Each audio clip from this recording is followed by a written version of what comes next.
Es para nosotros un gran placer estar con ustedes esta mañana.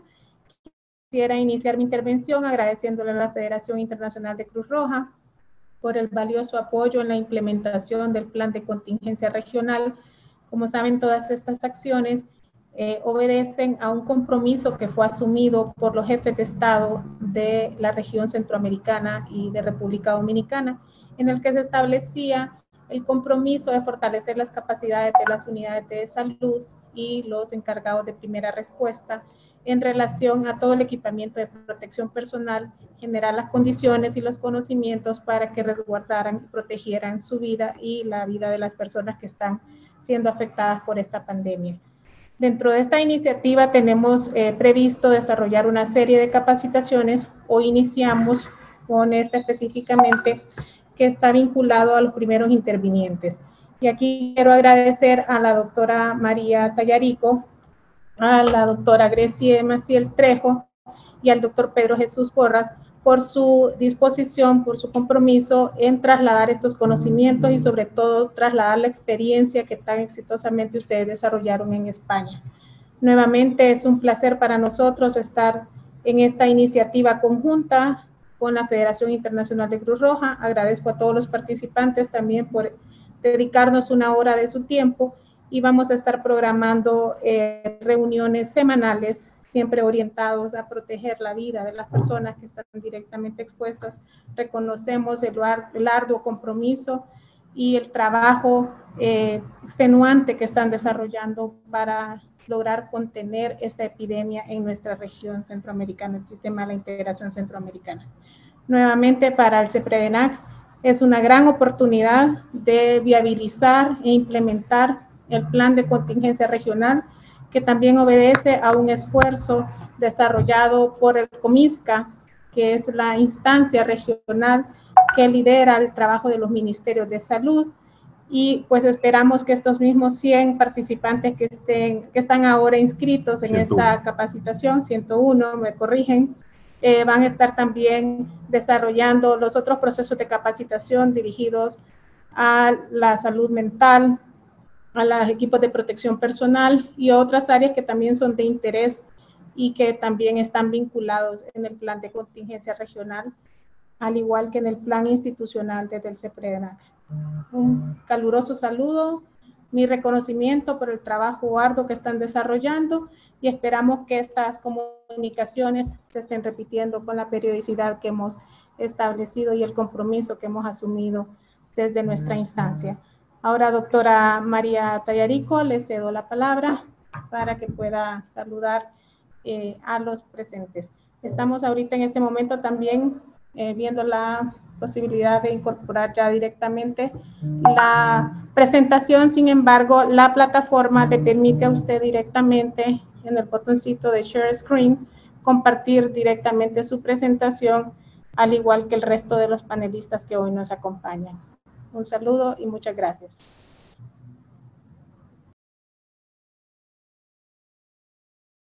Muchas gracias, señora secretaria, y muchas gracias para todas las personas que están conectadas por diferentes países de esta región. Realmente muy importante para la Federación Internacional de la Cruz Roja estar participando en este tipo de actividad, no solamente apoyando nuestras sociedades nacionales que están en el terreno, sino todos los actores que están involucrados en este momento en la respuesta, sea a nivel regional que a nivel de países, a la epidemia del COVID-19. Quiero realmente agradecer todos los esfuerzos hechos por parte de CEPREDENAC para esta actividad. Y realmente es muy importante que compartamos el conocimiento y también es importante que las personas que están en el terreno tengan un diálogo con todos nosotros para poder pedir más materiales, eventualmente más capacitaciones y al mismo tiempo compartir alguna inquietud o problema que puedan encontrar en el terreno. Así que desde ya pongo a disposición todo nuestra red no solamente la red de voluntarios a nivel de los países y de la Cruz Roja, sino también a nivel regional, el equipo que le presenta el día de hoy y otro colega que están apoyándonos. Si quieren, podemos iniciar con la presentación. Yo sé que han dicho que podía compartir voy a intentarlo entonces, de compartir mi pantalla. Aquí está. Muy bien. Entonces voy a abrir la presentación y manejarla. Solo me confirman de ver la pantalla. Por favor, alguien que pueda abrir de los administradores y confirmar que están viendo la pantalla.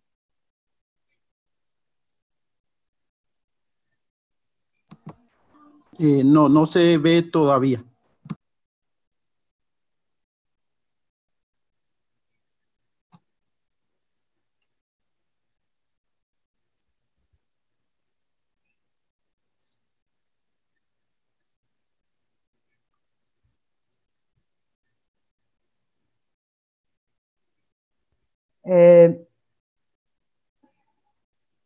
Gracias, yo estoy compartiendo ya la presentación, entonces por favor me dice para ir pasando la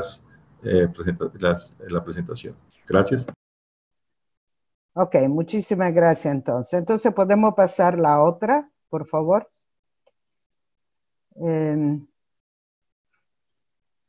Aquí es solamente el contenido de la presentación y yo voy a hablar brevemente del COVID-19. Habrá una segunda sesión por parte del doctor José Antonio Ponce, que nos acompaña de la Cruz Roja Española, aclarando dudas sobre mito y verdad por parte del COVID-19 y también la parte sobre el equipo de protección personal para intervinientes, que es un tema extremadamente importante. Después, desde España, nos acompaña el doctor Pedro Porrino, que nos habla de la situación epidemiológica de la región, y esto es una parte muy importante para entender cómo responder a nuestra epidemia aquí en la región de las Américas. El licenciado Mark Robinson nos hablará de la importancia del tema de agua, saneamiento e higiene, y sobre todo la medida de higiene a tener en esta epidemia. Y vamos a terminar esta presentación con la licenciada Gracie Trejo, cuidando la salud física y mental de los intervinientes. Muchísimas gracias. La otra. Entonces, hablemos del COVID. Vamos rápido. Como todos ustedes saben, este virus es nuevo. Se llama COVID-19, pero es de la familia de los coronavirus, conocido de hace mucho tiempo, y también que han generado otra pandemia. Exactamente, todo el mundo recordará la pandemia del SARS y la pandemia del MERS, muy reciente. De lo que vamos a hablar no es solamente la estructura del virus y cómo infecta la célula humana, sino también de cómo se transmite, de cuál es la prevención, los síntomas y los casos graves, cuáles son los tratamientos de esta, sobre todo del cuadro más severo de la infección, y las contribuciones de la sociedad nacional. La próxima. Como ustedes pueden ver en la slide, un virus es un elemento muy sencillo, es un ser muy sencillo, generalmente necesita una célula para sobrevivir. Este virus tiene una membrana que le protege el material genético, que ustedes ven como un filo azul dentro la cápsula. Este es el material genético del virus y es un virus RNA. Alrededor tiene una proteína, se llama la proteína S. Esta proteína permite pegarse a la célula de un ser viviente para poder permitir la abertura de esta célula, entrar el filamento de RNA y comenzar la multiplicación del virus.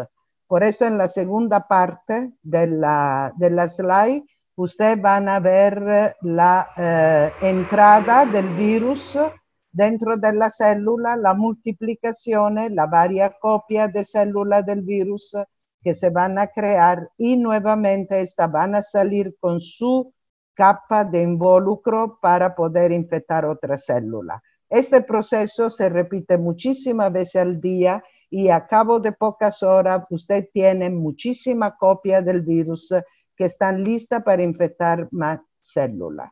Entonces, esto le explica la velocidad con que un virus puede producir una infección en un ser humano y los diferentes cuadros de gravedad. Un elemento esencial es que este es un virus RNA, o sea, se supone que la inmunidad que da este virus es una inmunidad permanente, porque no cambia este material genético.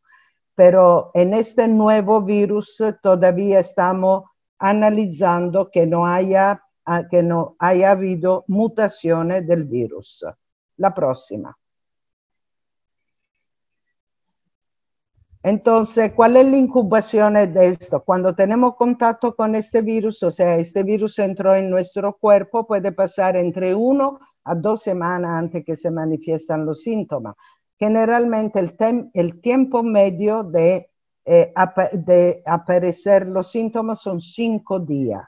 Pero como ustedes saben, cada ser humano es como diferente árbol en un bosque. Entonces, tenemos diferencia entre una persona y otra. ¿Cuáles son los síntomas del COVID? Lo más frecuente son la tos, la fiebre, el cansancio.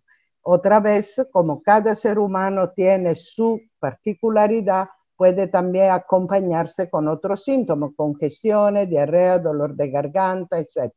La fatiga y la dificultad para respirar son generalmente parte del cuadro más grave del COVID-19.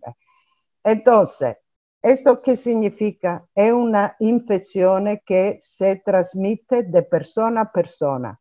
Parece que inició transmitiéndose de un animal a una persona, o sea, como una zoonosis.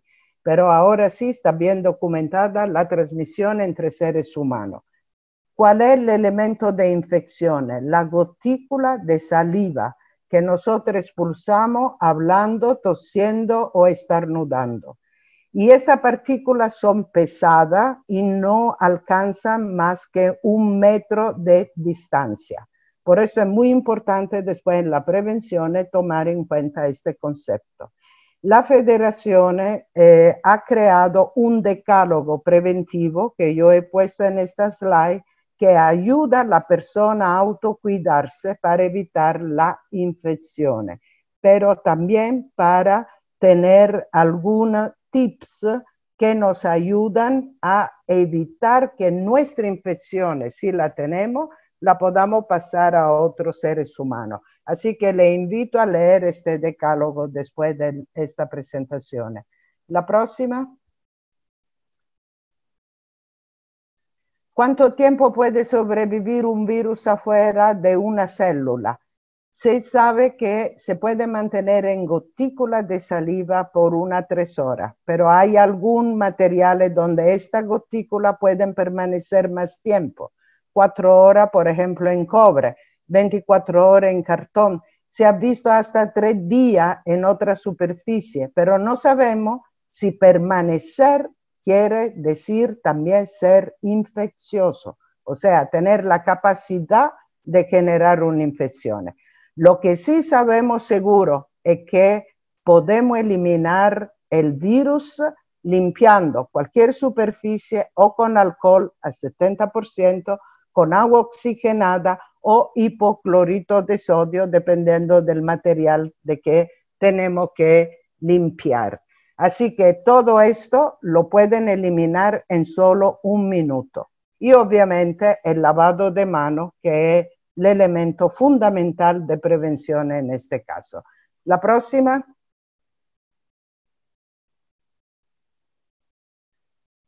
Siguiente, por favor. Ok. ¿Cómo se diagnostica? No, la otra, por favor. La anterior. Esta. ¿Cómo se diagnostica la infección? Tenemos 2 tipos de test. Tengan atención. Uno es PCR. Este identifica el virus. El mejor test para identificar en una sociedad la persona que están llevando el virus. Tenemos otro que son lo que llaman los testes rápidos. Esto miden anticuerpos. Entonces, cuidado, porque estos segundos testes pueden resultar negativos porque miden los anticuerpos, o sea, la respuesta inmunitaria que tiene una persona. No están midiendo la presencia del virus. Entonces vamos a tener falso negativo, o sea, creemos que esta persona no tiene virus, en vez lo que pasa es que todavía no ha generado anticuerpos. Entonces, en la fase de diagnosticar los casos, tenemos que usar la PCR. Y ahora hay mucho debate a nivel internacional porque parece que el virus puede demorar más de 2 semanas, como se pensaba anteriormente. Obviamente, siendo una enfermedad nueva, le quiero recordar que no existen expertos en esto. Todo aprendemos todos los días. Tenemos que revisar todas las publicaciones, toda la información que viene publicada. También descartar la mala información que viene publicada, porque esta es la que desvía de la realidad y de la evidencia. Pero lo que le quiero recomendar es que, por favor, si quieren saber si tienen el virus, deben realizarse una PCR. También le quiero recordar que muchos países, cuando la epidemia está conclamada, ya dejan de hacer test porque se basan en los síntomas. Ellos dicen, cualquier persona que tiene la tríade de fiebre, dolor, tos, etcétera, como lo han definido a ellos, entonces esta persona es una persona que tiene COVID-19, ¿ok? Pero esto depende de la política de cada país, de cada ministerio de salud. Ahora, el diagnóstico, ¿cómo se hace? Caso confirmado, el que tiene una PCR positiva, ¿ok? La presencia del virus. El caso sospechoso son de 3 tipos. 1, una persona que tiene una historia de viaje o estancia en los últimos 14 días en un lugar donde hay la epidemia. O un paciente con patología respiratoria que ha estado en contacto con otro caso. Esto es el caso de familiares, por ejemplo. Yo cuido mi familiar y luego después manifiesto síntomas. Entonces soy un caso sospechoso. O un paciente con patología respiratoria severa de origen desconocida que requiere hospitalizaciones durante una epidemia. Efectivamente, estos son casos sospechosos. Los contactos en vez son otros. Son personas que en los 14 días anteriores han tenido una de estas 3 actividades. Cuidar un paciente, tener contacto directo con un paciente o haber viajado en un medio de transporte con contacto de caso de COVID-19. Adelante, la próxima. Los síntomas del COVID tenemos que conocerlo entonces. Recuérdese, goteo nasal, tos, dolor de garganta son los síntomas más comunes. ¿Hay algún micrófono abierto? Por favor, si pueden cerrarlo.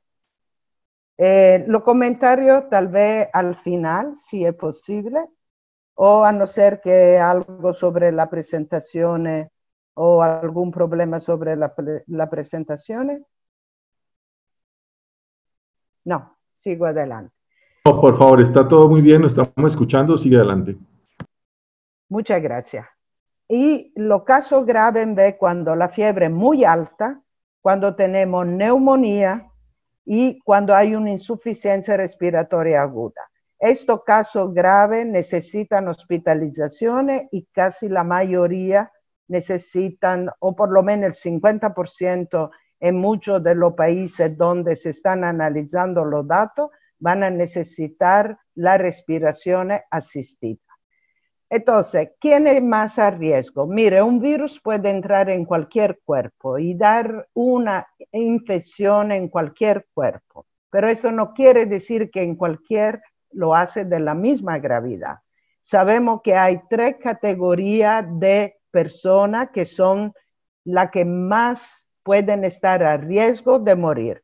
Son la persona mayor de 60 años, la persona que tienen enfermedades preexistentes, diabetes, cardiopatía, hipertensión, pero también la persona que pueden tener un estado de inmunodepresión grave.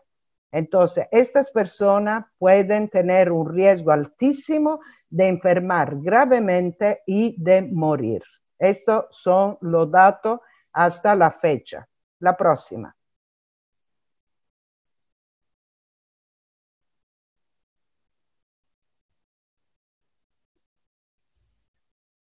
¿Hay un tratamiento? No. ¿Hay una vacuna? No. Tratamiento, hay varios esquemas que se están utilizando en forma experimental. Hay publicaciones también sobre este esquema. Utilizan tres tipos. Uno utilizan derivado de la cloroquina, que es un antimalárico. Otro utilizan antirretrovirales. Hay otro que utilizan antiinflamatorio no esteroideo. Hay varios, pero ninguno de estos ha sido reconocido como un tratamiento. Les recuerdo, es una infección viral. Entonces, y no tenemos un tratamiento. Y en relación a la vacuna, hay una cadena de solidaridad entre los varios laboratorios para crear una vacuna y sabemos que ya comenzó la fase de test en paciente o voluntario humano. Pero esto no quiere decir que tengamos la vacuna. Esta probablemente va a estar lista en un año de tiempo. La próxima. Quiero terminar rápido mi parte para dar espacio al otro. ¿Qué hacemos con las sociedades nacionales de la Cruz Roja? En varios países, esto es un menú, no hacemos todo. Sabemos que todos los países de la región están en fase 3, o sea, plena epidemia. No hay uno que no esté en epidemia. Entonces, la cosa más importante es evitar la presión sobre el sistema de salud, porque esto ha sido responsable de la alta mortalidad en países afuera de esta región. Hago el caso de mi tierra, Italia, donde la mortalidad fue altísima por varias causas y una causa importante ha sido la presión sobre el sistema de salud. Entonces, tenemos que continuar con las comunicaciones sobre el riesgo porque la información es salva, nos permite prevenir, nos permite proteger. Y cuidado, esto tiene que ser sostenido en el tiempo porque después de esta primera onda ya se prevé que habrá una segunda onda de epidemia. Reforzar la atención prehospitalaria para evitar la presión sobre el sistema de salud de los casos moderados que se pueden manejar de otra manera. Atender a las personas que están en cuarentena. Muchas personas están solas, muchas personas están aisladas. Es importante que probemos a ello todo lo necesario para una vida digna a estas personas y también aliviar el estrés. Contribuir al triage, que es la clasificación y encaminamiento de los casos. Hay mucha iniciativa de línea caliente, de teléfono donde llamar, de personas disponibles a dar consejo y proteger el personal que está trabajando en la epidemia.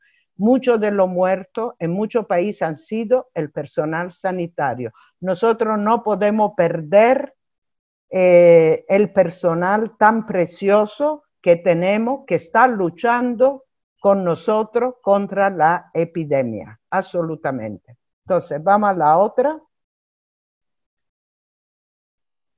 La mejor cura es la prevención. Mire aquí qué fenómeno mundial de quédate en casa. Quedarse en casa es extremadamente importante y hay mucha iniciativa de cómo pasar este tiempo sin crear un estrés mayor. La otra. Pueden encontrar todo esto material en línea. También tenemos que cuidar que no se inicie una onda de estigma y discriminación como inició al inicio de la epidemia. Esto es muy malo, es una obra del miedo, pero ni el racismo ni el odio nos ayudan a combatir esta epidemia. Tenemos que estar juntos, continuar en la solidaridad. Y la otra, ¿y por qué tenemos que quedar en casa? La otra, por favor. ¿Por qué tenemos que evitar los contactos o mantener la distancia física? Es sencillo, porque como usted puede ver ahí, cuando mantenemos la distancia, el virus sencillamente ya no va a encontrar quién infectar y muere. y esto es el fin de la epidemia. La próxima. Y aquí yo dejo y paso la palabra al doctor José Antonio para esta segunda parte.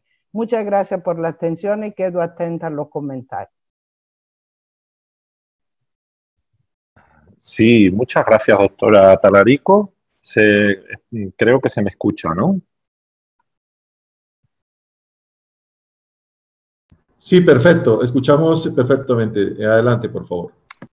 Bueno, pues muchas gracias y bueno, voy a hacer esta pequeña presentación que, bueno, va a tener dos partes. La primera de ellas, vamos a hablar un poco de algunos mitos y verdades que son muchos los razonamientos que están circulando, algunos son ciertos, otros no, y bueno, hemos elegido algunos de los que están circulando para debatirlos.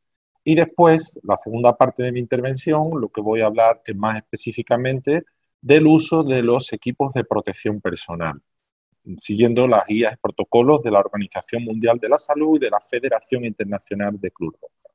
Si pasa a la siguiente, por favor.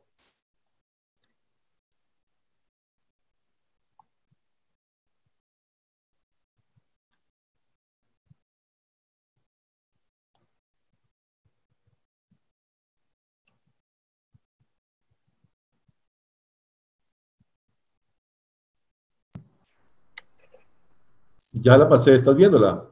Sí, se ha cargado. Sí, gracias. Bueno, la primera de las reflexiones, de las frases que están circulando, se refiere a que parte de la población piensa que el virus no se transmite con facilidad en climas húmedos, en climas cálidos, incluso que tiene un carácter estacional y que en periodos de mucho calor, en el verano, donde las temperaturas son más altas, no se transmite el virus.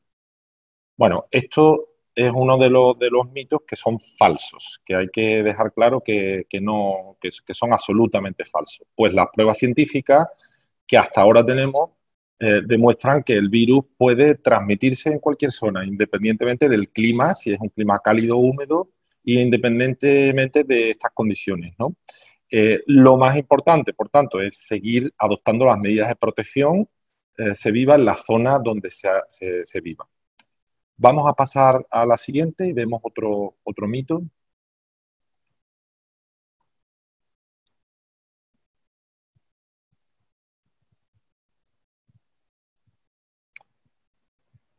Bueno, hay otra frase que circula, ¿no? Que es una enfermedad que afecta solo a las personas de mayor edad. Si le da un avance, veremos que esta frase, y ya la doctora Talarico ha avanzado sobre esto, pues también tenemos que entender que es falsa. Si le da a la siguiente, por favor.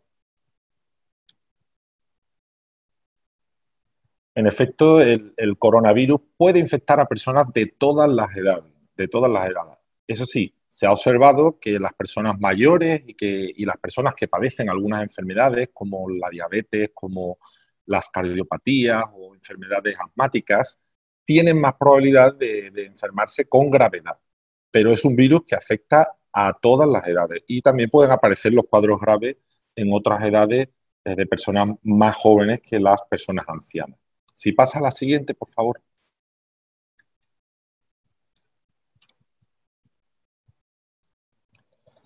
Bueno, esto también un poco en la línea de lo que ha comentado la doctora Talarico. El coronavirus no es un virus el nuevo coronavirus no tiene un tratamiento.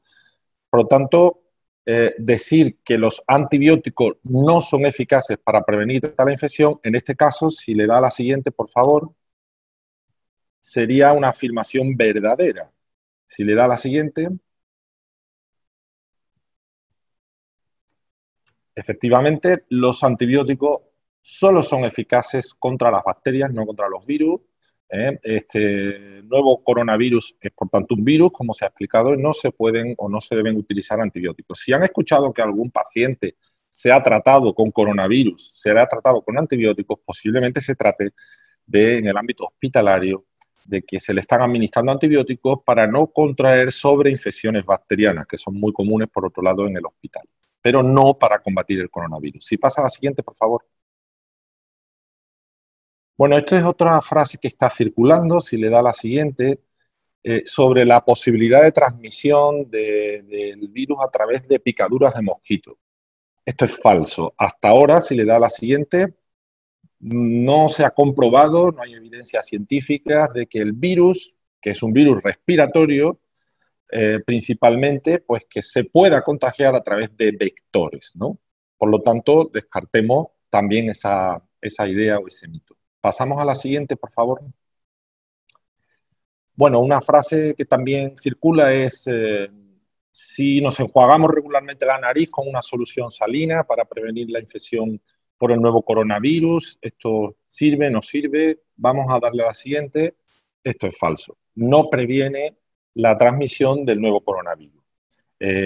No hay pruebas de esto, aunque algunas pruebas indican que utilizar este procedimiento de limpieza puede acelerar ante un resfriado común la desaparición de síntomas y de secreciones, pero no cura ni previene el coronavirus. Pasamos a la siguiente. Bueno, esta es otra frase sobre, y es un tema que puede generar hasta discusiones, que es sobre si la mascarilla quirúrgica es la mejor manera de prevenir el contagio para toda la población general. Si vemos la siguiente, comprobaremos que efectivamente esto es falso. No es la manera de prevenir el contagio el uso masivo en población sana de la mascarilla quirúrgica, ¿no? Esto lo voy a dejar un poco para el debate que vamos a tener a continuación o para la exposición que voy a tener a continuación con el uso de los equipos de protección. Pero avanzo que la mascarilla quirúrgica, la finalidad que tiene no es para evitar ser contagiados, sino para las personas que tienen síntomas respiratorios, pues puedan tener una barrera que dificulte la dispersión del virus. Por lo tanto, no es verdad que para evitar el coronavirus, la transmisión del coronavirus, la población general deba usar mascarilla.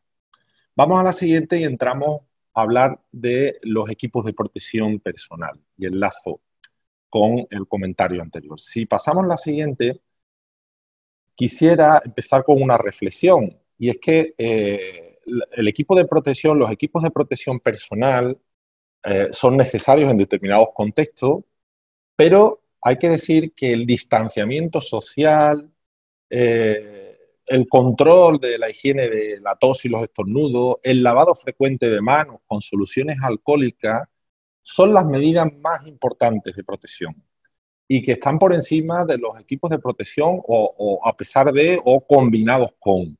Es decir, que nunca sustituyen los equipos de protección a estas medidas que son las más importantes. Distanciamiento, el control y la higiene de la tos y los estornudos y sobre todo también el lavado muy frecuente de manos con soluciones o geles alcohólicas. Vamos a pasar a la siguiente.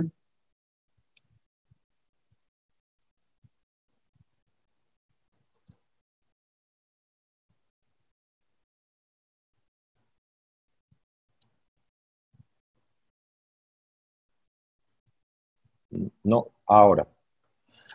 Bien, bueno, pues aquí tienen ustedes un poco la guía de los equipos de protección personal que utiliza la Federación Internacional de la Cruz Roja y que está alineada con la guía de la Organización Mundial de la Salud.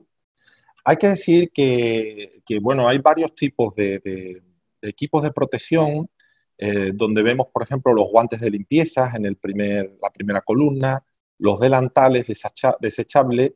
Estos son materiales que se utilizan como barrera de protección cuando una persona se puede exponer. En el caso de los guantes de limpieza son para no dañarnos con productos de limpieza. En el caso de los delantales, cuando podemos tener el riesgo de salpicaduras de material biológico. Y junto a eso, pues tenemos otros equipos de protección individual, como las gafas de protección ocular, las pantallas faciales, la bata hospitalaria y los guantes no estériles, que también tienen esta función de protección frente a secreciones que puedan, son barreras, por tanto, que puedan tomar contacto con diferentes partes de nuestro cuerpo. Caso aparte son los dos tipos de mascarillas que tienen ustedes ahí. Las mascarillas quirúrgicas y las mascarillas que están respiratorias, que están en nuestra zona regional, que son las mascarillas N95. Las mascarillas respiratorias N95 se utilizan exclusivamente para procedimientos médicos donde se pueda esparcir el coronavirus en el aire a través de aerosoles. Esto es, pulverizaciones a alta concentración. Y esto solo va a suceder en determinados procedimientos clínicos que son muy especiales. Por ejemplo, intubaciones, broncoscopias, toma de muestras orofaringeas, aspiraciones, incluso reanimaciones cardiopulmonares. En este tipo de procedimientos es donde está indicada esa máscara N95. La mascarilla quirúrgica, sin embargo, es una medida más de, como he dicho, de barrera para evitar la dispersión del virus en personas que tienen o que pueden tener síntomas o que pueden dispersar el virus por circunstancias de tener el coronavirus. Por lo tanto, estas son un poco el panorama, ¿no? Si vamos a la siguiente, lo que vamos a hacer con las siguientes diapositivas es ver los diferentes escenarios donde los intervinientes, y me voy a centrar en 3 escenarios que quizás son los que os interesa más a este público, los intervinientes deben utilizar, ¿no? ¿Por qué hago hincapié en este tema? Hago hincapié en este tema por la racionalidad en el uso, manejo y disposición de estos mecanismos, equipos de protección, ¿no? En este sentido, las mascarillas N95, que son, como os he dicho, las que se utilizan en esos procedimientos tan puntuales, hay que dar alta prioridad para que se reciban los suministros en los contextos donde se van a usar, contextos fundamentalmente hospitalarios, ¿no? Yo he señalado que en el ámbito hospitalario solo, lo he señalado ahí en un círculo, solo se va a utilizar en aquellos procedimientos que generan aerosoles con pacientes que tienen COVID.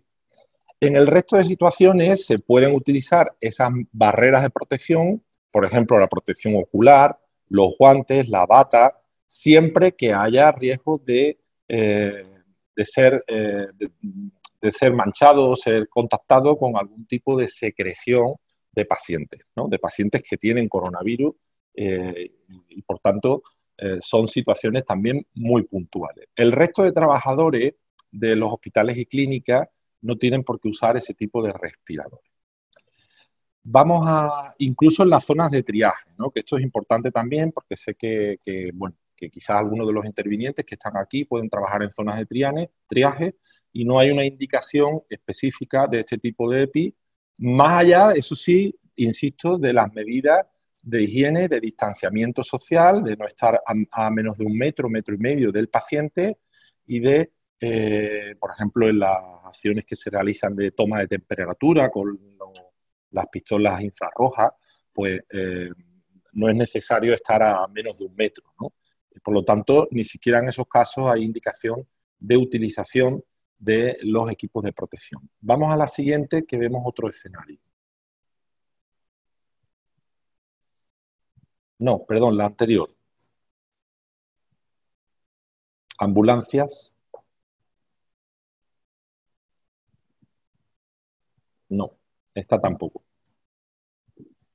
Hay una anterior de ambulancias y transporte. Exacto, esta. Gracias. Bien, aquí de nuevo, no hay. Esto es otra situación donde nos vamos a encontrar con frecuencia, los intervinientes, sobre todo en el ámbito de la Cruz Roja, es muy frecuente que se ayude desde las sociedades nacionales a los servicios, a los sistemas de salud para atención prehospitalaria, transporte, ambulancia.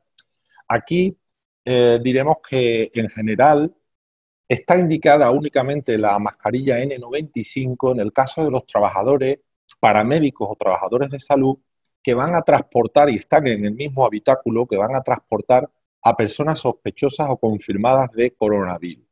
Y van a llevar esta mascarilla y otros tipos de protección como la protección ocular, los guantes y batas. ¿Por qué? Bueno, pues fundamentalmente es porque en ese contexto, si estamos hablando de transporte de una persona que tiene coronavirus y está con síntomas graves, debemos estar preparados para posibilidad de actuaciones que generen aerosoles, como intubaciones o reanimaciones cardiopulmonares, y no podemos estar perdiendo tiempo en colocar el EPI o el equipo de protección.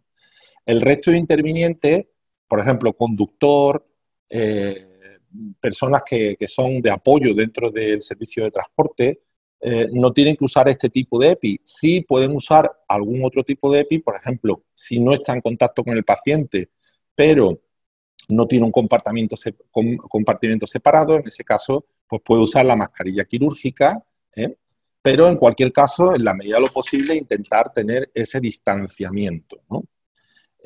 Por lo tanto, la mascarilla N95 solo tiene el uso específico que he comentado. Aquí tienen ustedes todos los detalles, esta documentación la van a tener, ¿no? Y por supuesto, pues hay muchos más detalles de los que yo estoy resaltando, pero creo que puede ser lo más relevante. Si pasamos a la siguiente, por favor.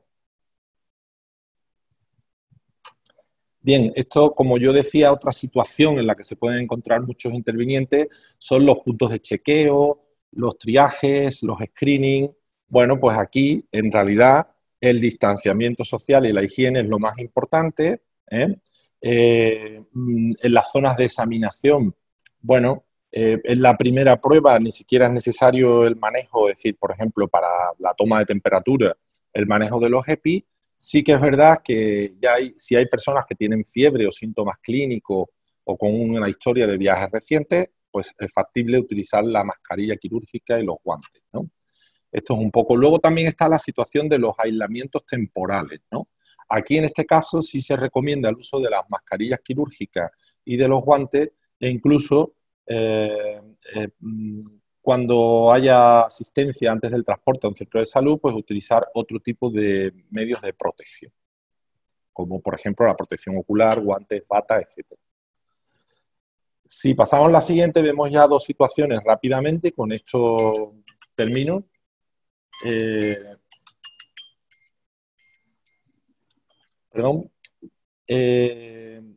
Les decía que hay otras situaciones en las que también pues, se debate mucho y se habla sobre los equipos de protección. Por ejemplo, las actividades comunitarias, todo lo que sea intervención con la comunidad en términos de comunicación, de mensajes comunitarios, etcétera, pues realmente es que no hay situaciones ahora con los sistemas de confinamiento y de aislamiento, no hay situaciones en las que se den. Pero, por ejemplo, una situación que sí se está dando mucho es el reparto de materiales de kits y de alimentación, de supervivencia, etcétera, en lugares donde hay personas confinadas o en domicilios, ¿no?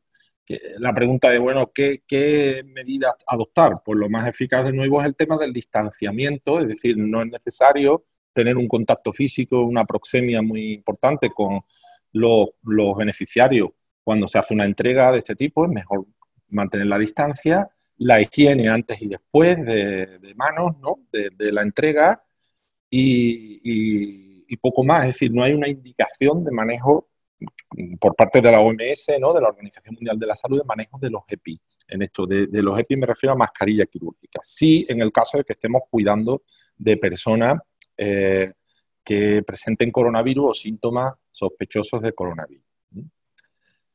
Bueno, la última diapositiva, quiero recordar que hace referencia a la posibilidad de participación en ambulatorio, clínicas, consultas externas, ¿no? Aquí, bueno, pues de nuevo, tan solo en el caso de exámenes a pacientes que tienen síntomas respiratorios, se indica la mascarilla quirúrgica y el resto de equipos de pantalla, ¿no? de barrera, como la protección ocular, los guantes, las batas, pero en el caso de otras situaciones, por ejemplo, pruebas de screening que no tienen un contacto directo con personas con síntomas respiratorios, ¿no? o el resto del personal que está en estos ámbitos, ¿no? pues tampoco es necesario especiales equipos de protección, más allá de, como digo siempre, las barreras de distanciamiento y de lavado de manos. Bueno, yo creo que con esto he hecho un repaso muy breve, muy rápido, pero creo que he tocado más o menos todos los aspectos de espacios y tipos de equipos y bueno, por supuesto después si tenemos opción y espacio para hacer preguntas, y pues estaré gustoso de contestar. Por mi parte, muchas gracias y cedo pues, la palabra al resto de los ponentes. Muchas gracias, José Antonio. Creo que efectivamente viene mi parte. Bueno, como ha presentado ya María, la doctora Tallarico al principio, pero bueno, por si se han olvidado, me quiero presentar otra vez. Soy Pedro Porrino y voy a intentar ser rapidísimo porque estoy absolutamente seguro de que probablemente después de la ponencia, de la exposición de mi compañero José Antonio, pues habrán surgido muchas dudas y a ver si podemos aclararlas. Si podemos pasar a la siguiente diapositiva, por favor. Mi cometido principal es intentar sencillamente explicarles en pocos minutos, voy a intentarlo, cuál es la situación epidemiológica y cuáles han sido las tendencias y quizás tal vez pues empezar a saber si pudiéramos hacer una estimación de lo que podemos esperar o de lo que puede pasar. Si ven ustedes aquí en esta gráfica, que está actualizada esta mañana, según la OMS, pues tenemos en América, en la región de América, alrededor de 675.000 casos confirmados, con alrededor un poco menos de 30.000 muertes. Entonces, de casos confirmados diarios, con lo que representa un descenso por tercer día consecutivo con respecto a los casos. De hecho, me gustaría que se fijaran en el tipo de onda que está haciendo la curva epidémica y ven cómo, bueno, pues podemos intuir que tal vez alrededor del día 8 o 9 de abril se produjo un pico y que llevamos 3 días desde el 11 pues con medidas decrecientes de casos confirmados, tanto a nivel global como en la región de América. De hecho, a mí me gusta siempre decir que se fijen en la parte amarilla, que es la región de América, y cómo la curva de América es bastante coincidente con la curva global. Siguiente, por favor.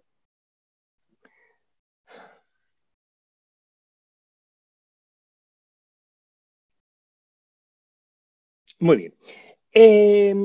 Aquí tienen ustedes a la izquierda los casos confirmados en la región. Ven cómo pues, hay una variación importante de casos en cuanto a los países y me gusta, por lo menos me gustaría que se fijaran más en el gráfico de la izquierda porque y es una serie de mensajes que a mí me gustaría transmitir más que las cifras, es que, bueno, que todas las cifras, todas las curvas, y probablemente ustedes tienen acceso a un montón de información y un montón de sitios donde pueden ver gráficos y donde pueden analizarlos, pero siempre me gusta transmitir el mensaje de que tienen que ponerlos ustedes en perspectivas, o sea, porque es la forma de intentar entender un poco mejor qué está ocurriendo. Y por eso es por lo que probablemente el gráfico de la derecha sea un poco más adecuado, porque nos dice el número de casos por millón de habitantes. Y ahí vemos cómo, bueno, pues como también hay bastantes diferencias. En cualquier caso, independientemente de lo que pone ahí, a mí me gustaría transmitir un mensaje claro. Estamos hablando de casos confirmados, como estamos hablando de muertes confirmadas, y todos hablamos de si los casos han subido, si los casos han bajado, cómo va la curva. Y tenemos que decir que todos estos son casos confirmados y muertes confirmadas por COVID-19, lo que no tenemos, por tanto, que olvidar que dependemos de la capacidad que tengamos de testar personas, de testar casos. Obviamente, y siempre le pongo un ejemplo, imagínense que un país que hasta ahora no ha podido, porque no ha tenido acceso a test de COVID-19, además, test fiables, como le ha explicado la doctora Tallarico al principio, test de PCR, que no dan falsos negativos, pues hoy recibe una gran partida de test de PCR de COVID-19 y decide testar masivamente a la población. Tal vez mañana eso haga que el número de casos en ese país, en esa región, suba enormemente. ¿Acaso es que ha empeorado la enfermedad? ¿Acaso ha aumentado la transmisión? No. Lo que ha mejorado es la capacidad de testeo y, por lo tanto, el conocimiento que tenemos de cuántas personas están infectadas. Y eso es muy importante, porque hasta ahora también los epidemiólogos, los expertos, los que tienen que gestionar las políticas, nos basamos en casos testados que probablemente estén muy por debajo del ratio de lo que llamamos epidemiológicamente el ratio de ataque, o sea, la cantidad de población que está realmente infectada. Eso no lo podremos saber hasta dentro de un tiempo bastante importante en el que con test inmunológicos fiables podamos saber cuántas personas han desarrollado inmunidad. Y eso será en una fase bastante posterior a la que estamos actualmente. Siguiente, por favor.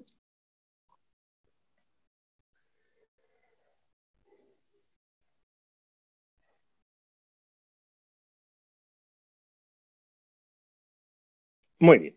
Aquí sencillamente es otro gráfico para ponerles cómo, no, el anterior, un anterior, por favor, que se ha pasado 2 slides.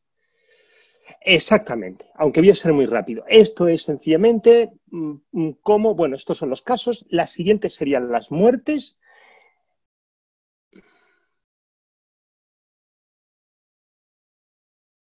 ¿Puede pasar una adelante, por favor?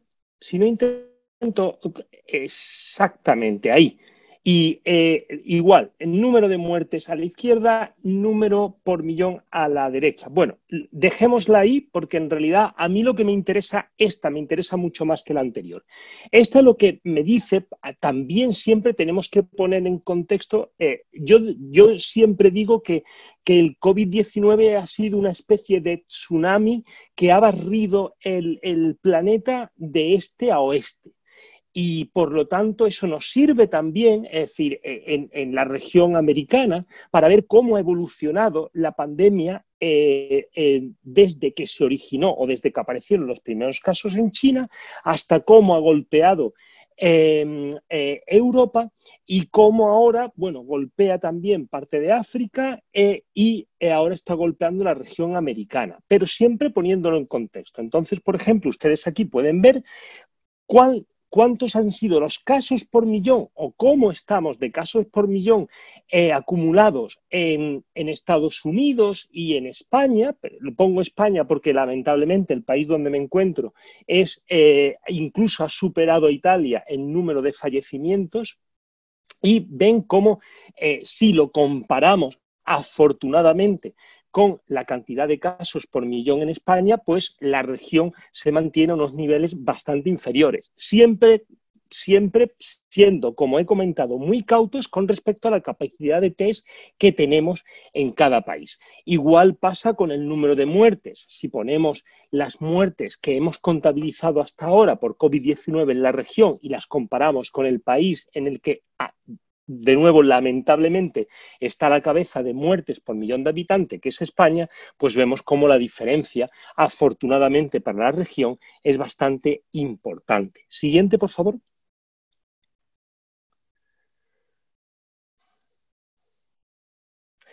Muy bien.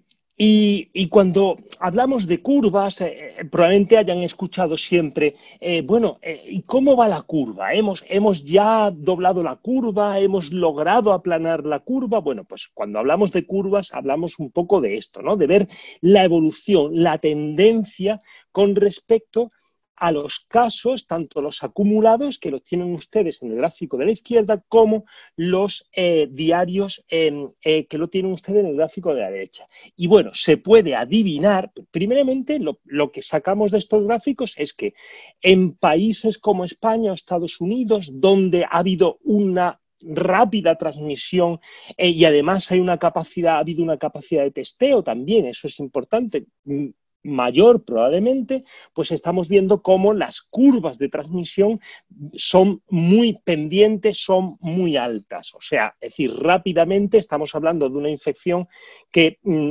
a priori pensamos que cada paciente infectado puede transmitir la infección a entre 2 y 3 personas, eso quiere decir que si eso, evidentemente, ustedes hacen que la multiplicación sea exponencial, pues hacemos que la curva sea muy pendiente. Sin embargo, parece ser que hay países, entre ellos probablemente la región americana, en las que las curvas no son tan pendientes. O sea, es decir, que parece ser que afortunadamente la transmisión no ha tenido esos ratios de ataque tan altos que se han vivido en otros países. Siguiente, por favor.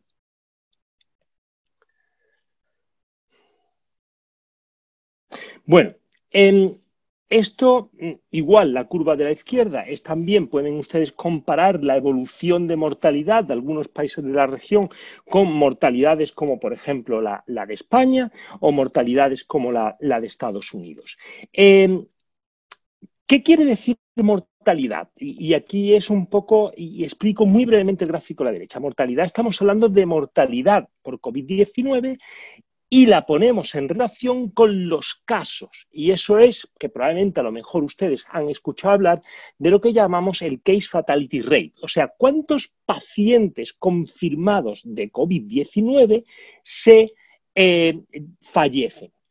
Y ese es el ratio que establecemos. Y, por lo tanto, ese ratio, cuando hablamos de mortalidad de COVID-19, en realidad estamos hablando de algo que está muy artefactado, porque está artefactado por la capacidad que tengo de testar casos, por la capacidad que tengo de confirmar muertes por COVID-19 y cómo eso se relaciona entre sí. Sin embargo, a mí me parece muy interesante la presentación, el gráfico de la derecha, porque se dan ustedes cuenta de que incluso en países que varían bastante el número de casos, el número de muertes e incluso la capacidad de testeo, parece que el Case Fatality Rate se mueve en una horquilla bastante estable que iría entre el 2 y el 5%. O sea, el 2 y el 5% de los pacientes que yo testo como COVID-19, que además en muchos contextos son los pacientes que ingreso hospitalariamente, ese 2 a 5% se ponen muy enfermos y pueden terminar falleciendo. Siguiente, por favor. Bueno, y aquí es un gráfico un poco para entender, bueno, ¿y qué factores podrían estar determinando que las curvas, que la epidemiología, que la tendencia se manifieste de distintas formas? Como ya han explicado mis dos compañeros anteriores, tanto José Antonio como la doctora Tallarico, de lo que sabemos es que hay una clarísima asociación. José Antonio ya ha dicho, el doctor Ponce ya ha dicho que efectivamente el virus afecta a todo el mundo. O sea, probablemente, como ya les he dicho, cuando podamos hacer, hay estimaciones hasta que el virus ha podido afectar a más del 10-20% de la población de un país. Y eso lo sabremos, pero lo que sabemos es que los pacientes que testamos, porque además requieren atención médica, está claro que la mortalidad, la severidad del caso está extremadamente ligada con la edad. Fíjense ustedes en el gráfico de la izquierda cómo esa posibilidad de morir de COVID-19 si soy hospitalizado se dispara a partir de los 70 años. O sea, y eso está relacionado obviamente con la distribución de edad. Si ustedes se fijan en el mapa mundial que tienen arriba a la derecha, ven como las zonas más oscuras son las zonas más envejecidas y precisamente corresponden a Europa y a Centro Europa, que es precisamente donde se está viviendo, o los países que están viviendo más mortalidad por COVID-19. Siguiente. Y esta es una, y creo que es la penúltima, sencillamente para explicarle un poco, para incidir un poco más en esto que les he dicho anteriormente. Fíjense ustedes, por ejemplo, en el país con mayor mortalidad por millón de habitantes, que es España, cómo tenemos casi el 20% de la población que está por encima de 65 años. Sin embargo, por ejemplo, Costa Rica tenemos por encima de los 65 años, datos del 2015, solamente el 8,9%. Y en la región tenemos en Sudamérica menos del 8% está por encima de 65 años y en Centroamérica el 6,28% está por encima de 65 años. Obviamente, si yo reduzco el número y además lo reduzco en una considerable proporción el número de población vulnerable, tendríamos que tender a pensar que obviamente el impacto en términos de severidad y mortalidad no va a ser lo mismo.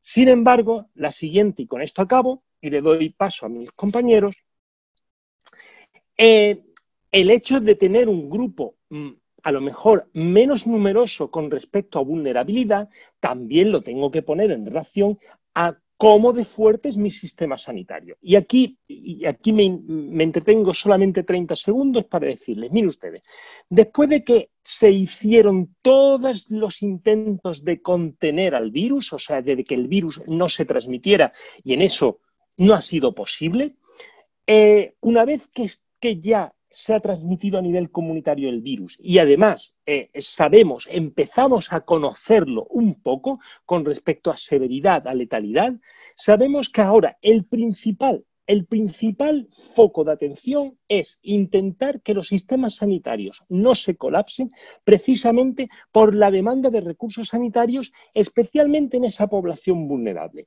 Y eso es lo que explican las dos curvas de la izquierda. Cómo si yo no tomo medidas, tengo una curva muy picuda, donde gran parte de los pacientes los voy a recibir en condiciones que el sistema sanitario no va a poder absorber esa demanda. Mientras que si yo intento con las medidas del confinamiento, con el fortalecer las medidas de higiene, yo hago que la aparición, o sea, que los pacientes se me presenten en el sistema sanitario, pero de una forma un poco más controlada, entonces puedo controlar la presión sobre el sistema sanitario. Por lo tanto, ese es el mensaje. O sea, también tenemos que ver cómo el virus está presionando el sistema sanitario, porque eso va a ser lo que va a determinar el riesgo de que el sistema sanitario se colapse, y si se colapsa el sistema sanitario, pese a tener un grupo que a lo mejor puede ser pequeño, vulnerable, estará en extremado riesgo de no recibir la atención adecuada. Y con esto acabo. Muchas gracias. Le doy paso a mi compañero Omar en Wash. Gracias.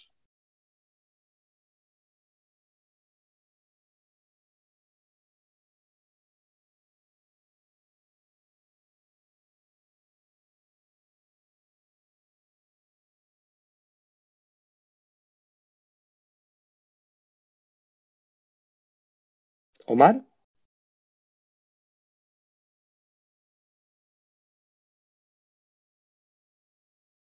Adelante, licenciado Omar Robinson, le escuchamos.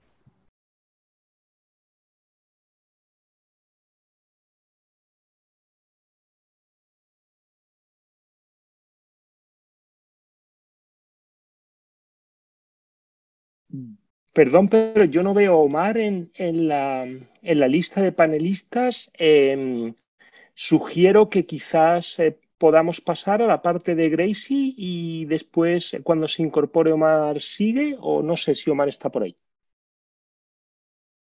No, yo tampoco lo veo. No lo veo hoy en los panelistas. Sí, pues, sigamos entonces con Grace y ya nos contactamos. Perfecto. Con el... Hola, buenas tardes a todos. Yo también estoy por aquí, por España. Vamos a ir avanzando a la parte de psicosocial y agradecer sobre todo que nos hayan invitado y que haya este espacio para hablar de psicosocial, que es una parte muy importante. Miren, el compañero Omar ya está por aquí. ¿Quieren que siga avanzando o le damos el espacio a Omar?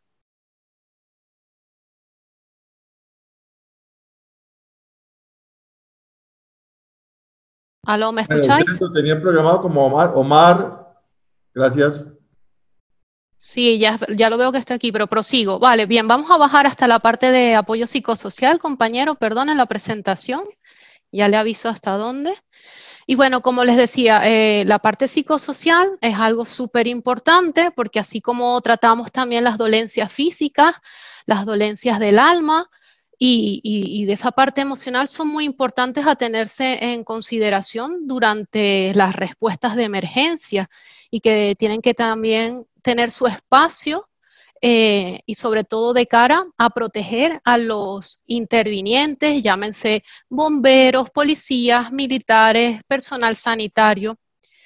Vamos a seguir avanzando en la presentación porque toda esta es la parte de WASH. Bien. Allí, un poquito allí, muy bien. Entonces, como les estaba comentando, es súper importante y hemos atendido la solicitud de aquí de los compañeros que han organizado este webinar para hablar de esta parte tan importante. Quiero que tomemos en cuenta que al trabajar en el marco de una respuesta a una pandemia, esto conlleva afrontar muchísimos retos, tanto profesionales, físicos y emocionales, que a su vez someten a los intervinientes que están en primera línea a una carga de estrés importantísima, lo cual exige a que tanto los gobiernos, la sociedad, las empresas privadas o públicas presten especial atención al bienestar del personal de salud y al voluntariado, y sobre todo se debe abogar para que existan mecanismos que apoyen el desarrollo de acciones de apoyo psicosocial que nos ayuden a cuidar a quienes cuidan. Yo me imagino que estaréis de acuerdo conmigo, ya después lo podremos conversar. Vamos a la siguiente, por favor. Bien, aquí yo les tengo una pregunta, porque yo creo que es algo que nos pasa a todos los sanitarios. Yo la primera, que por mucho tiempo también estuve trabajando en las ambulancias, que no nos damos cuenta de los retos diarios a los que nos enfrentamos y que pueden afectar a nuestra salud física y mental. Yo no sé si ustedes han hecho ese ejercicio a lo largo del día, cuando terminamos el turno, esas 24 horas en la ambulancia o en el hospital o en nuestra patrulla, de analizar a todos los retos que nos hemos enfrentado al día a día y que nos pueden estar afectando, pero no nos damos cuenta porque con ese deber y esa voluntariedad que nos caracteriza al personal interviniente, que tenemos esa moral y ese compromiso, ese espíritu de compromiso de ayudar al prójimo, no nos damos cuenta, nos ponemos en un segundo lugar y vamos, como se dice, tan rápido al fuego que no nos damos cuenta de nosotros mismos.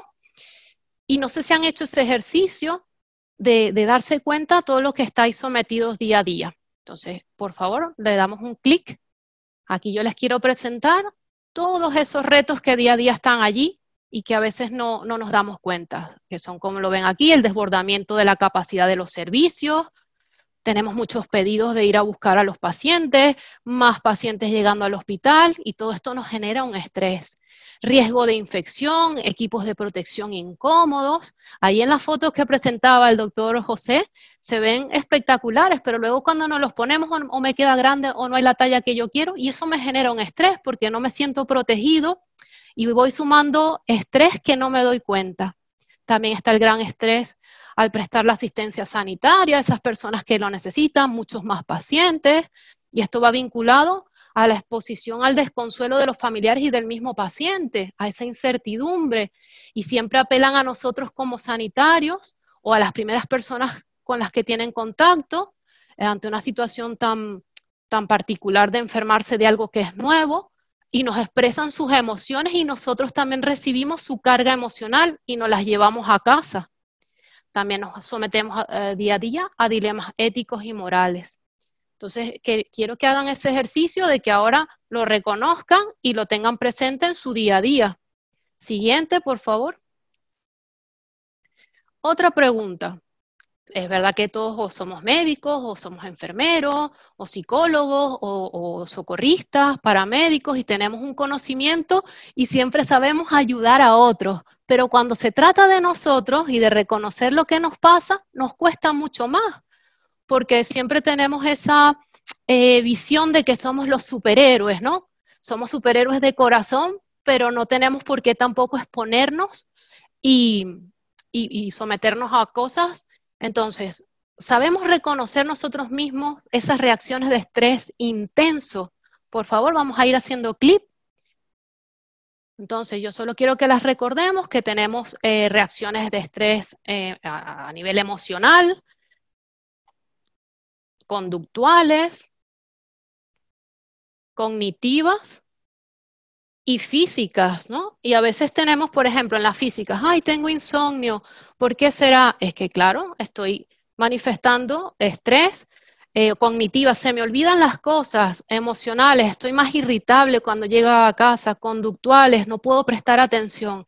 Hay un montón de ellas que las podemos compartir luego en otro momento, pero tenemos que también tener la capacidad de reconocerlas, como sanitarios que también somos, para saber cuándo parar y pedir ayuda.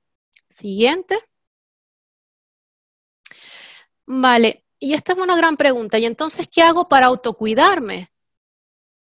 Se lo pregunto a ustedes. Yo sé que no me pueden contestar, pero vamos a poner el siguiente clip. Ahí pasamos. Aquí la estrategia es aprender a conocernos. Eso es lo principal. Hasta dónde puedo llegar. Y nuestro consejo es cuidar nuestras necesidades básicas, descansar. El descanso es importante. Ahora están habiendo turnos muy largos porque hay escasez de personal, pero ahí es donde nos tenemos que reorganizar, reinventarnos. Y ya si los turnos eran de 24 horas, pues mira, vamos a hacer ahora turnos de 12 horas y permitimos que la gente también descanse, porque es un derecho y es algo que va a ayudar a proteger a quien está ayudando en primera línea. Establecer una rutina al terminar el turno. Hay que desconectarse, porque si no seguimos como la pescadilla comiéndose la cola, es decir, en el mismo ciclo vicioso, y eso al final nos estresa más. Lo que les decía, aprender a autoconocernos, aceptar nuestras limitaciones. Vuelvo a lo mismo y perdonen que lo repita tantas veces, somos humanos, pero somos superhéroes de corazón y no tenemos por qué sentirnos mal porque no podamos hacer cosas o que estamos ya en un límite que nos puede llevar a situaciones más complejas y patológicas. Pedir ayuda a tiempo, hablemos, busquemos a un confidente con quien nos sintamos mejor y hablemos, porque tenemos el don del habla, pues usémoslo y liberémonos de toda esa carga que también tenemos. Mantenernos informados y no sobreinformados, porque es algo que también está estresando mucho a los mismos sanitarios. Toda la información que va cambiando, que si uso mascarillas, que si esto, lo otro. Entonces, buscamos información en fuentes fidedignas que nos ayudarán a estar también menos estresados. Siguiente. Y ya casi termino, os lo prometo. Entonces, ¿qué debe hacer mi organización para que yo esté bien? Pues vamos a ver qué tenemos qué tienen que hacer, ayudarnos para que estén bien. Por favor, le damos clic. Bueno, hay que implementar mecanismos de ventilación emocional, lo que les decía, donde yo pueda hablar. Lo que nosotros desde la parte de psicosocial de la Cruz Roja recomendamos es que estos servicios sean externos al hospital, al servicio de ambulancias, preferiblemente personas que no conozcan a los trabajadores, porque muchas veces nos sentimos coaccionados o cohibidos si me toca hablar con alguien que me conoce, no me puedo abrir del todo. Entonces se recomienda, si puede ser un servicio aparte, que le pidamos al colegio de psicólogos que ayude, pues se dice que es mucho mejor. También hay que implementar protocolos de actuación que me ayuden a actuar de manera segura y si estoy seguro tengo menos estrés y menos riesgo de infectarme también. Sistemas de detección de estrés extremo, esto tiene que implementarse en todos los lugares donde están trabajando los intervinientes. ¿Qué más tienen que hacer? Proveer de los equipos de protección personal necesarios para realizar la actividad que voy a hacer. Y vuelvo a decirlo, espacios de comunicación antes y después de los turnos de trabajo. Queremos promover que la gente deje toda esa carga de estrés en el trabajo y se vaya a casita lo más liberado de todas esas preocupaciones que tienen el día a día. Bueno, estas son mis recomendaciones por nuestra parte y estamos a vuestra disposición porque también tenemos un centro de referencia de apoyo psicosocial en la federación, donde hay mucho más material. Y bueno, muchas gracias por su atención y cuidaos.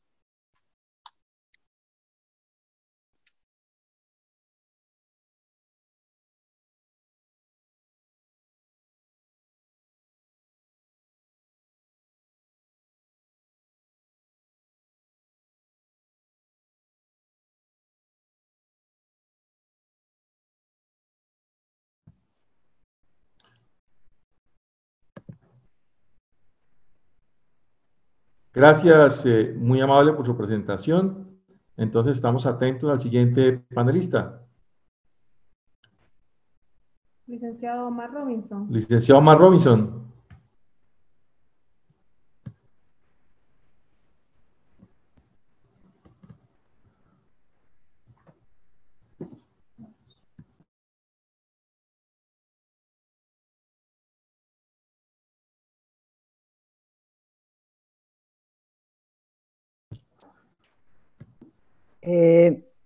Bueno, aquí la doctora María Talarico, yo creo que no se le abrió el espacio como panelista al licenciado Omar Robinson, porque dice que no se puede conectar. No sé si...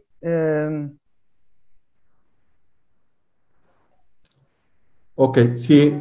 Bueno, ya vamos a tratar de solucionar el tema técnico. Si puede seguir alguien más y ya lo solucionamos con el licenciado Robinson directamente. bueno, son solo 2 slides, una anterior y esta. No sé si pueden poner la anterior, pero no creo que van a llegar a tiempo de solucionarlo. No sé si quieren que pasemos tal vez a la parte de pregunta y respuesta, entre tanto que le dan espacio como panelista al colega Omar. Ok, perfecto. Sí, me parece perfecto. Entonces, iniciamos el diálogo. Ya le doy la palabra a la secretaria Herrera para iniciar preguntas y respuestas.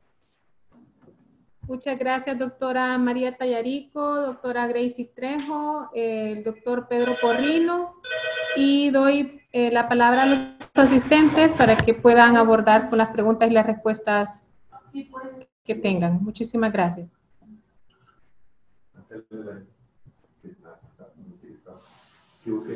Si está agregado, entonces, ¿por qué no ha podido agregarse?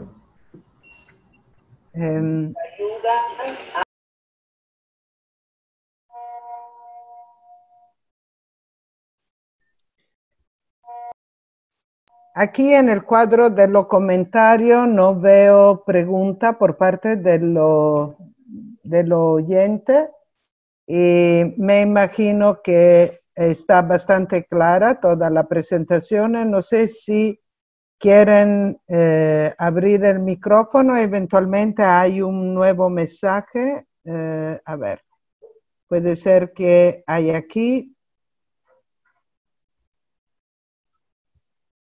Pregunta y respuesta. Ok. Yo estoy abriendo. Ok, ¿es posible aclarar la distancia precisa entre personas en cuanto al distanciamiento social? 1 metro. Esto es el mínimo. Las partículas son bastante pesadas y entonces con 1 metro o lo que se llama 3 pies de distancia es suficiente, pero si van utilizando equipos que producen aerosol, la distancia que se recomienda es por lo menos 2 metros si usted no tiene una mascarilla respiratoria. Puedo leer la otra pregunta. Si las personas o familia no encuentran mascarilla en farmacia, ¿qué tan efectiva? Solo un momento. Sería hacer mascarilla de tela. Depende el contexto de que estamos hablando. Si es en una familia, asumo que no hay caso, no hay contacto. Entonces, en este caso, la mascarilla de tela tiene las mismas funciones de la mascarilla quirúrgica, con la diferencia.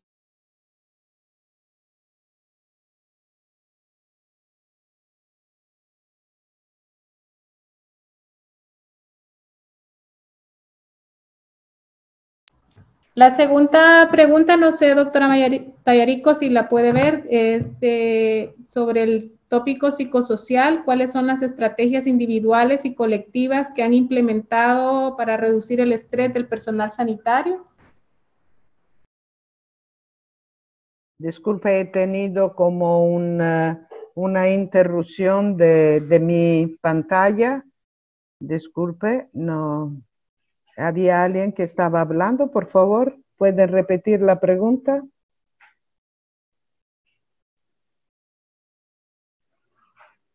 Sí, hay una consulta sobre el tópico psicosocial. Dice, ¿cuáles son las estrategias individuales y colectivas que han implementado para reducir el estrés del personal sanitario? Son las preguntas que han escrito los participantes directamente en la plataforma. Paso la palabra a Gracie. Gracias.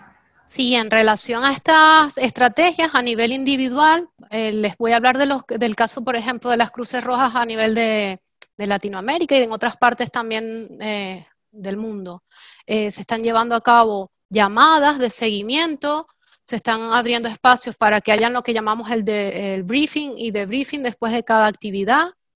También se han instalado phone calls, o sea, centros de llamada, y se está haciendo ese seguimiento vía telefónica con personal psicólogos o voluntarios entrenados en primeros auxilios psicológicos, y donde se agregan a los voluntarios o médicos y enfermeros parte de la respuesta y se les hace un seguimiento. Eso es por lo pronto algunas de las experiencias que les podemos decir que se están implementando y que están funcionando bastante bien y que luego es una innovación también porque por la distancia social que tiene que existir, se están utilizando estos medios. Espero que sea entendido y que sea de su conformidad la respuesta.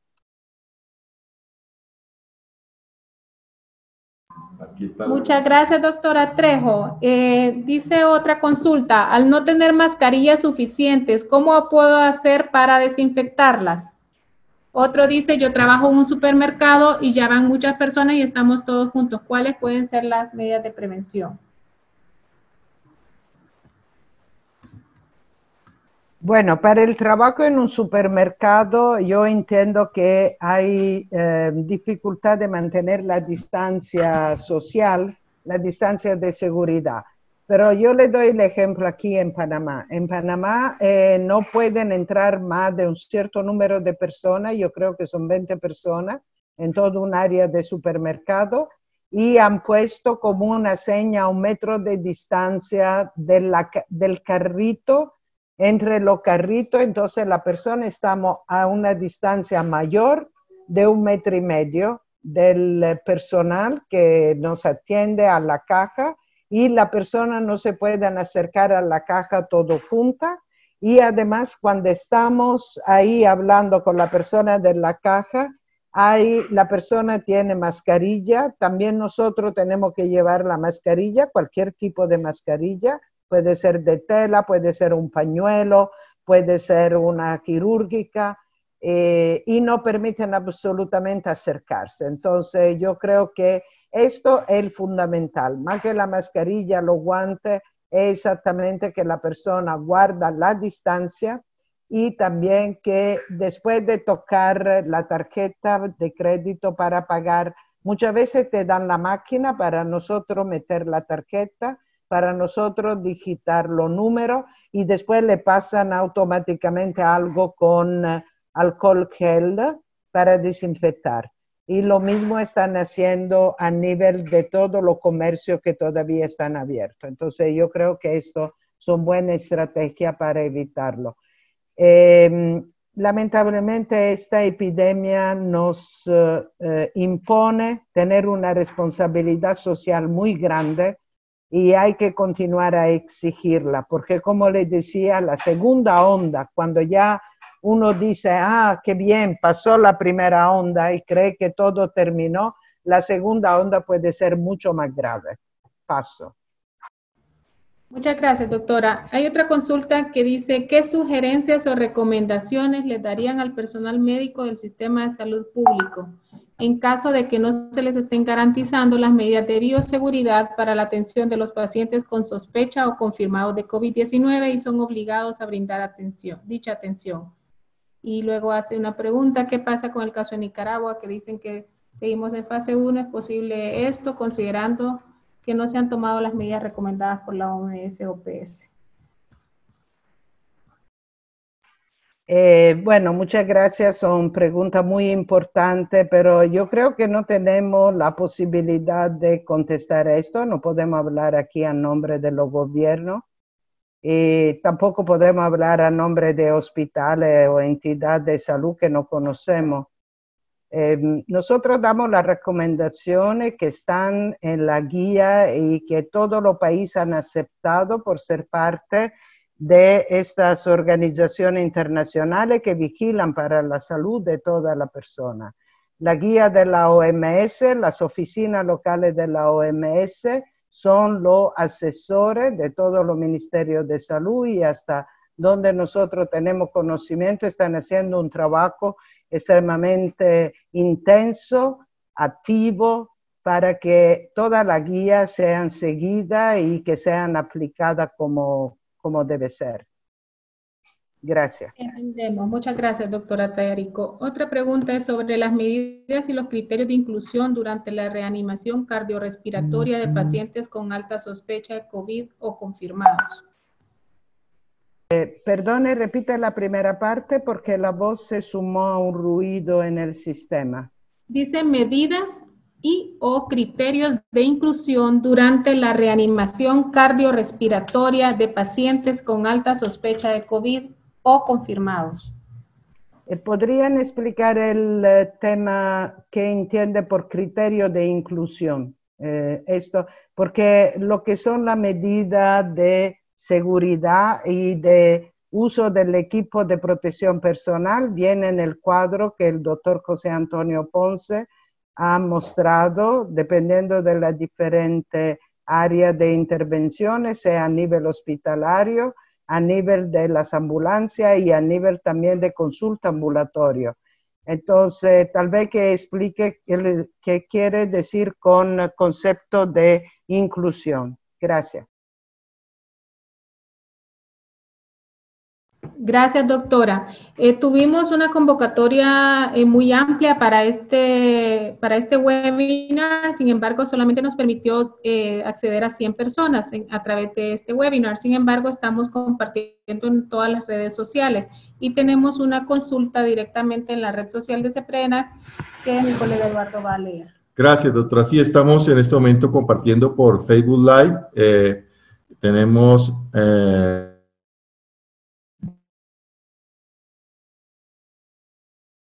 bastante. La pregunta es, para el caso de las mascarillas, si las personas que están contagiadas, pero no presentan síntomas y están en la calle sin mascarilla, ¿pueden contaminar o pueden contagiar al resto de la población?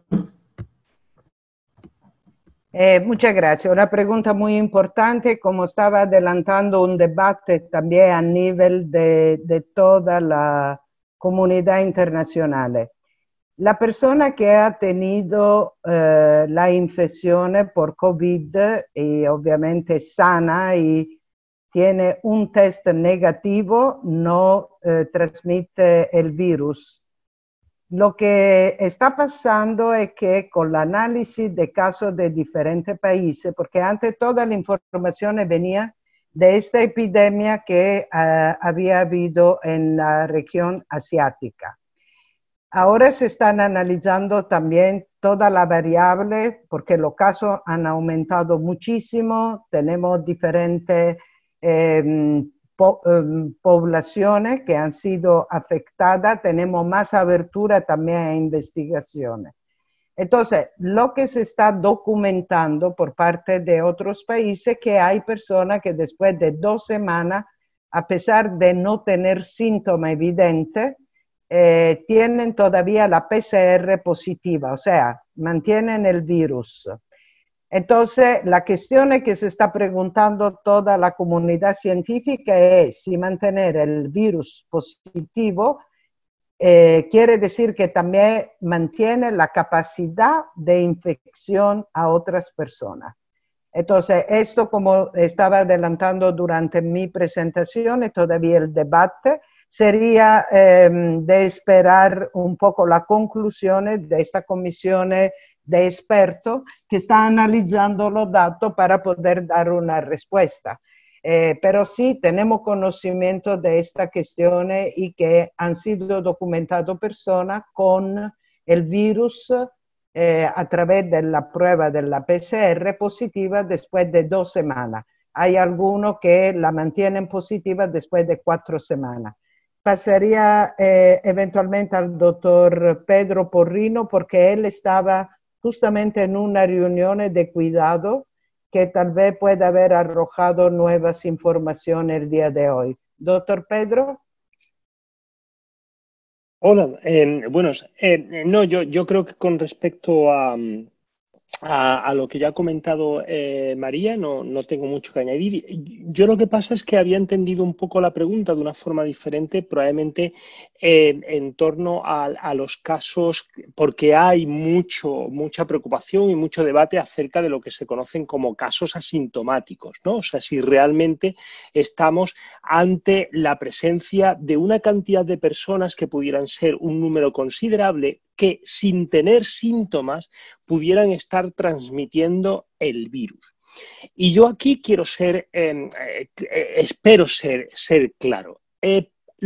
A día de hoy, con los datos que tenemos, realmente el hecho de que pueda haber personas que sin tener síntomas sean transmisoras del virus, parece que no es una proporción muy elevada. Si bien es verdad que desde que una persona tiene la capacidad de transmitir el virus hasta que aparecen los primeros síntomas, pudieran pasar, se está hablando de una media de unos 2 días. O sea, y aquí es importante conocer los tiempos, yo me infecto con el COVID-19 y empiezo mi periodo de incubación. Periodo de incubación donde, como la doctora Tallarico ha explicado, el virus se está reproduciendo en mi organismo. Pero para que yo desarrolle síntomas necesito lo que se llama una carga viral suficiente como para que mi organismo empiece a estar afectado por esa infección vírica. Y eso es lo que estamos hablando, de que de media se tarda entre 5 a 10, incluso 14 días y en casos muy excepcionales más tiempo. Parece ser también que en todo ese periodo de incubación, puesto que el virus está en cantidades muy pequeñas, no tendría una carga viral, o sea, no tendría cantidad de virus suficiente como para transmitírselo a otra persona hasta 2 días antes, más o menos, de que aparezcan los síntomas. Pero en cualquier caso, independientemente de esto, lo más importante es entender que puesto que el virus se transmite cuando yo toso, cuando yo estornudo, y además lo hago en un contexto de cercanía, tengo que toser, tengo que estornudar, tengo que tener una distancia de menos de 1 metro con una persona para que eso aparezca. Si yo mantengo el distanciamiento físico y además, puesto que todavía no he desarrollado el cuadro clínico, no tengo ningún síntoma, o sea, no toso, no estornudo, aun teniendo el virus, difícilmente lo voy a transmitir. Lo voy a transmitir probablemente a mis familiares o a las personas con las que convivo y con los que a lo mejor mantener esa distancia de 1 metro va a ser difícil. Por eso, de hecho, es uno de los objetivos del confinamiento, que precisamente personas que pueden ser transmisoras no tengan, se mitigue, se minimice ese distanciamiento físico. Por lo tanto, yo no estaría tan preocupado con el asunto de los casos asintomáticos. Primeramente porque no son tantos. Segundo, porque si mantengo una buena higiene, me lavo las manos, mantengo una distancia de 1 metro y además, en cuanto aparecen los síntomas, y esto sí es muy importante, en cuanto aparecen los síntomas, no salgo a la calle bajo ningún concepto y además me pongo una mascarilla, porque como os hemos explicado, las mascarillas son para que cuando yo tosa o yo estornude no transmita por mis gotas el virus, entonces en parte hemos solucionado el problema de la transmisión de esas personas. Espero que con eso haya quedado un poquito más claro. Cambio.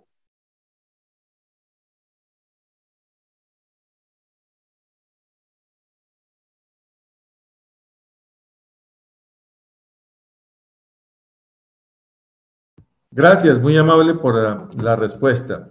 Bueno, son las 11 y casi 40 de la mañana, ya estamos, y estamos ya pasados un poco de tiempo, tenemos alrededor de 70 preguntas más, pero bueno, vamos a hacer 2 preguntas y ya le damos el paso a la licenciada Claudia para que cierre el webinar. Una pregunta de Cristian, dice, ¿es necesario que las ambulancias, perdón, quiero saber qué tiempo tarda una persona para... No, tampoco eso.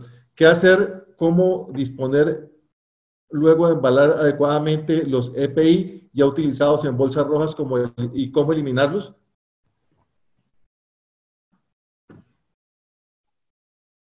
Muchas gracias por esta pregunta. Doctor José Antonio, si está en la línea.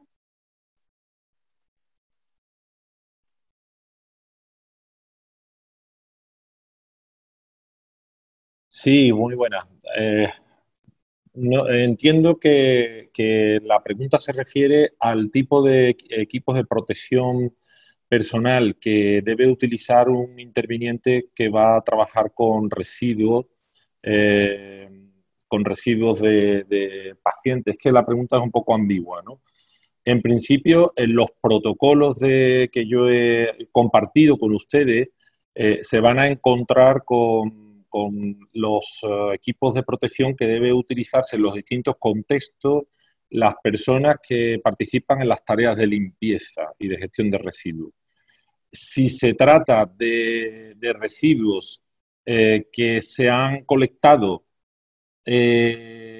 durante o después de la estancia de pacientes con síntomas respiratorios, entonces procede que el personal de limpieza pues utilice muchos de los equipos de protección. En concreto, en el protocolo se habla de la protección ocular, los guantes de limpieza, la bata, incluso calzado es recomendable y la mascarilla quirúrgica. Después la pregunta relativa siempre hay una cosa muy importante, que es la higiene antes y después de estas tareas, ¿no?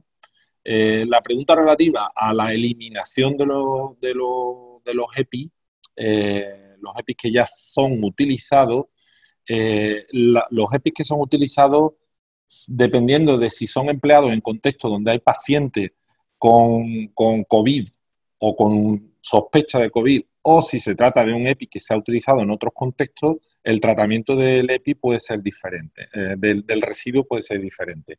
Si se trata de EPIs que han estado en contacto con pacientes con coronavirus, pueden tratarse como residuos, como el resto de residuos sanitarios de carácter peligroso, pero también, como ha dicho la doctora, recordemos que la duración del virus no es permanente, es decir, que tiene una vida corta, es decir, que ese virus no va a quedar en el residuo dispersándose durante 4 días ni nada de esto. Entonces, en principio no hay que preocuparse más allá de tener las cautelas de manejar estos residuos siempre que se trate de residuos de equipos de protección que hayan podido estar en contacto con pacientes.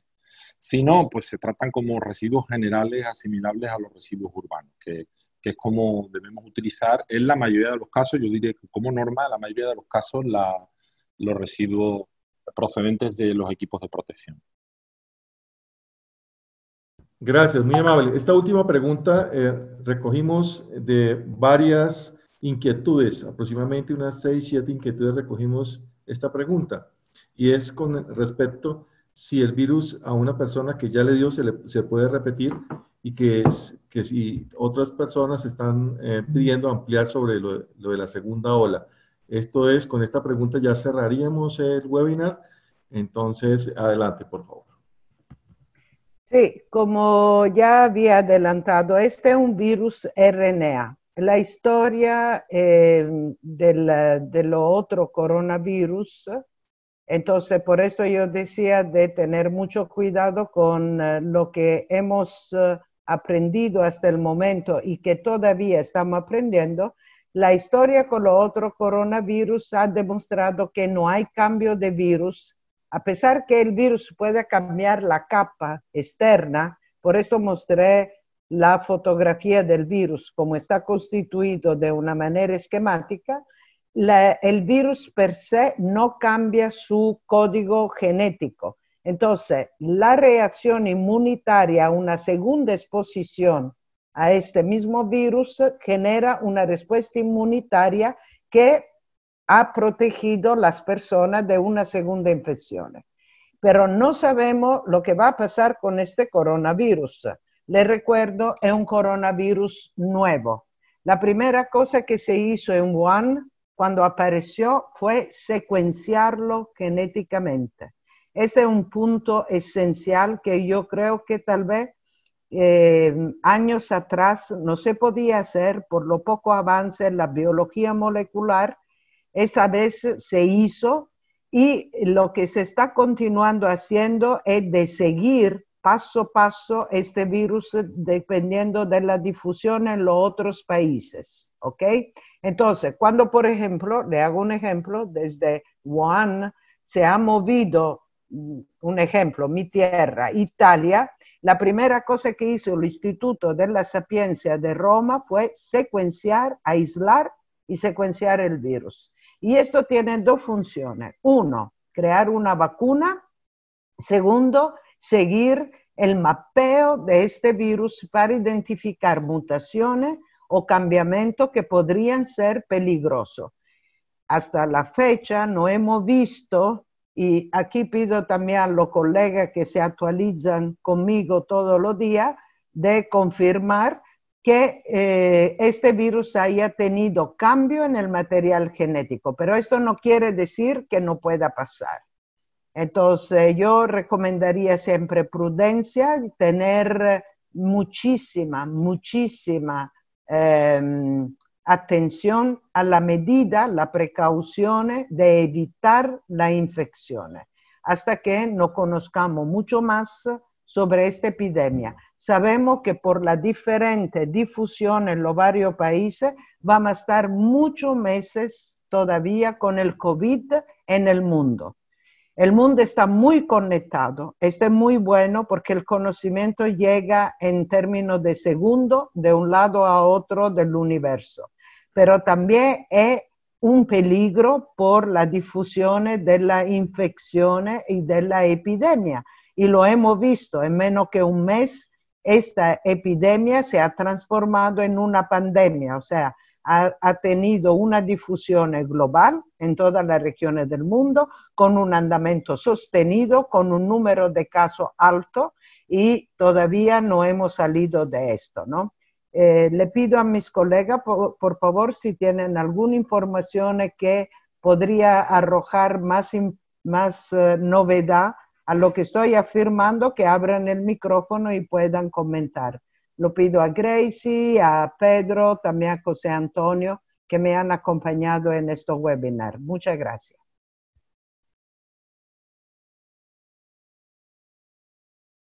Bueno, María, yo si tenemos un minuto y para complementar lo que ha dicho la doctora Tallarico, porque sí, porque efectivamente es una pregunta tremendamente importante porque condiciona además una gran pregunta, que es ¿cuándo vamos a poder recuperar una cierta normalidad? Yo sí, o sea, como todos hemos leído mucho acerca del tema, pero precisamente desde la epidemiología es algo que se está investigando mucho porque efectivamente nos ayuda a estimar y nos ayuda a intentar ver escenarios de salida.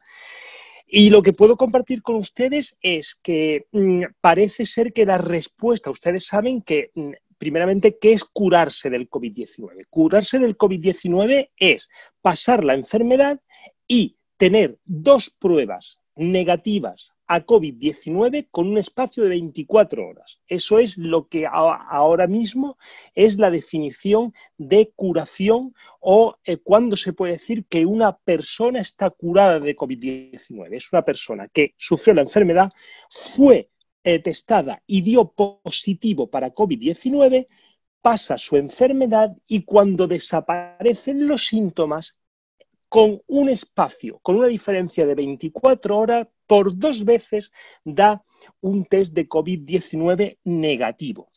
Ya ahí tenemos un primer problema, porque efectivamente hay mucha variabilidad. Hay personas que negativizan el test PCR COVID-19 en 14 días y estamos viendo pacientes que, aun con desaparición completa de la sintomatología y de la clínica, mantienen por PCR una positividad bastante alargada, que incluso se puede ir a los 21 días. Eso ya es un problema, porque efectivamente para dejar que un paciente pueda volver a salir a la calle o a tener relación con sus personas, al menos con las convivientes, necesitamos que se negativice.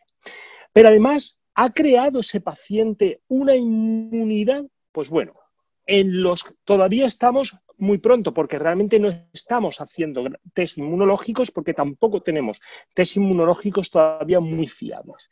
Y lo que estamos viendo es que los pacientes que han sufrido una enfermedad de tipo severo, o sea, aquellos que han tenido que necesitar, por ejemplo, ventilación mecánica y se han recuperado, que han sobrevivido a un cuadro muy severo, sí han desarrollado en general una inmunidad muy importante. O sea, se le hace un test, se mide si tiene una cosa que llamamos inmunoglobulinas, que son los anticuerpos, y efectivamente tienen gran cantidad de anticuerpos frente a este virus.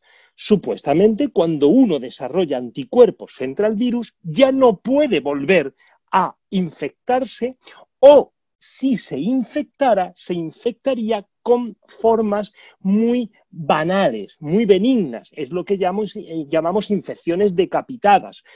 Lo podemos entender, muchas veces nos vacunamos de la gripe y pese a estar vacunados de la gripe, podemos sufrir una gripe, pero a lo mejor no con un cuadro tan severo. Eso puede pasar, la gripe es más compleja, porque además la gripe en principio muta todos los años y por eso todos los años hay que crear una nueva gripe, una nueva vacuna, cosa que, por ejemplo, en el caso de que desarrolláramos una vacuna para el COVID-19, tampoco vamos a saber cómo se va a comportar en eso. Y sin embargo, y con esto termino, parece que esa gran cantidad de personas, estamos hablando de hasta un 80%, que han pasado un COVID-19 bastante benigno, una clínica, bueno, pues poco más que efectivamente un cuadro gripal, que no han requerido de una atención hospitalaria, ni mucho menos de ventilación mecánica, hay estudios que no son concluyentes con respecto a que hayan desarrollado una inmunidad suficiente como para estar protegidos. Y de hecho ha habido algunos casos de nueva positivización. Y aquí tenemos un gran problema, porque efectivamente contamos para poder salir de la situación con que una cantidad bastante importante de personas hayan desarrollado inmunidad precisamente a través de haber pasado formas muy leves de la enfermedad o incluso asintomáticas. Si no se hubiera desarrollado inmunidad tendríamos un problema, porque el virus efectivamente sigue circulando, volvería a crear un nuevo problema de infección. Con lo cual, la respuesta, espero haberle dado algunos datos, pero todavía estamos lejos de conocer esa respuesta de forma que al menos nos permita decir sí, hay una gran cantidad de personas que tienen inmunidad y que por lo tanto están protegidos. Aún no lo sabemos. Gracias. Cambio.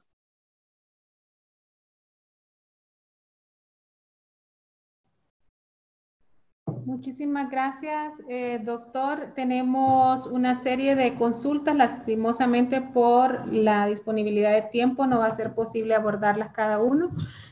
Sin embargo, quiero expresarles a los participantes nuestro interés de poder volver a hacer este tipo de capacitaciones. Como lo decía al inicio, esto forma parte del plan de contingencia regional que ha sido asumido por los jefes de Estado y estamos comprometidos desde CEPRENAC y Comisca y la Federación Internacional de Cruz Roja de ir impulsando estos procesos de fortalecimiento de capacidades y conocimientos al personal de salud, al personal de primera respuesta, a todas las instancias que están directamente vinculadas e involucradas en la respuesta a esta pandemia. Quiero agradecerle al doctor Omar Robinson, al doctor Pedro Porrino, a la doctora Gracie Trejo, al doctor José Antonio Ponce y a la doctora María Tallarico por su valiosa participación en este webinar, por su tiempo. Desde Madrid, desde España, nos están compartiendo estos valiosos conocimientos y esperamos que hayan sido de mucha satisfacción y de mucho interés como para nuestra instancia de CEPRENAC lo ha sido.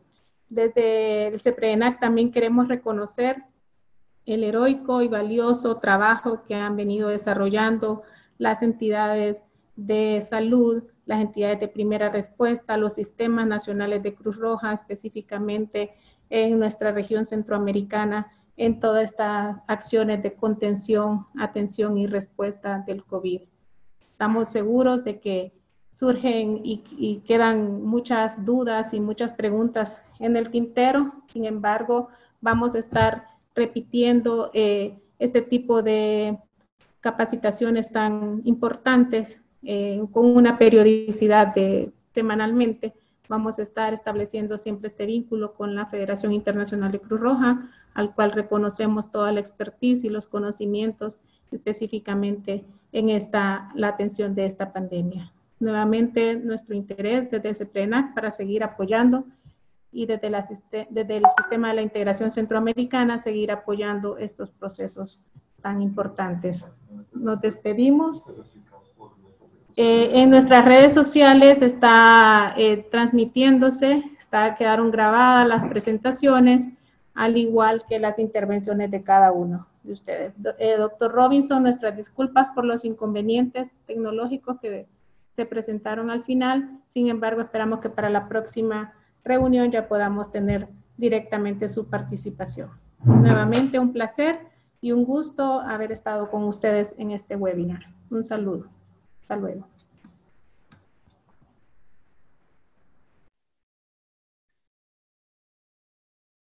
No sé si alguien de la Federación Internacional de Cruz Roja Muchísimas gracias. Queremos solo realmente dar las gracias por habernos permitido esta interacción y agradecer al equipo que me ha acompañado.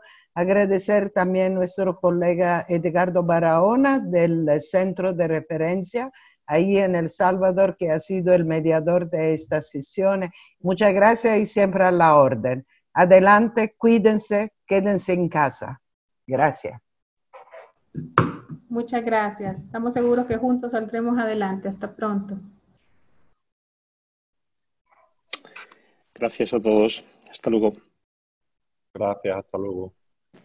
Muchas gracias. Chao.